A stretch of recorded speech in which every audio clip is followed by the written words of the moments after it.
The big question for me in my research is, why is memory of the First World War still so controversial in Ireland? I define my approach as military history from the street. So while I am interested in what happened to men from different parts of Ireland who went off to the Western Front, I'm also interested in the communities they came from. So it's a kind of socio-military history to tell a story that starts with the houses that people lived in, right through to the battles in which they fought, and also what happened to them when they came home after the war.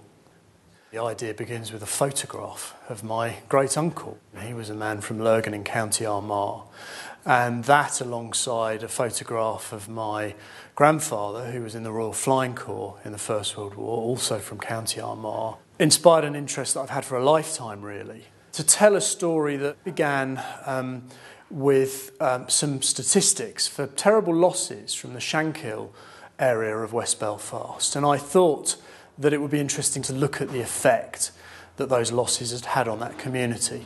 Actually, as the research went on, I discovered that the figures were hugely problematic, and they'd overstated losses in some areas and understated them in other ways. And it was about more than just the Protestant Shankill area. It was also about the Catholic Falls area of West Belfast. My book, Belfast Boys, has sold thousands of copies. I've done lots of public meetings. It came out in 2009. I still get people writing to me about it. And having that connection with the public over your research is great, and particularly in the very precise circumstances of Northern Ireland, where traditionally the memory of the war and the men who fought in it has been revered by the Protestant community and less so by the Catholics.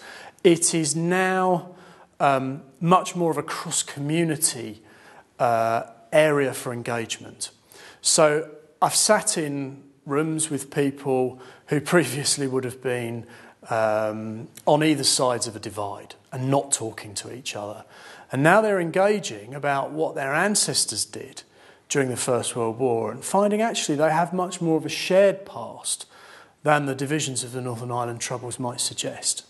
It's a huge privilege, I think, as an academic to get a letter from a member of the public. In some cases, these are actually children of people who served during the First World War, and for them to say, your books helped me understand something about my father's life or my grandfather's life. And that sends a shiver up your spine, actually, when that happens.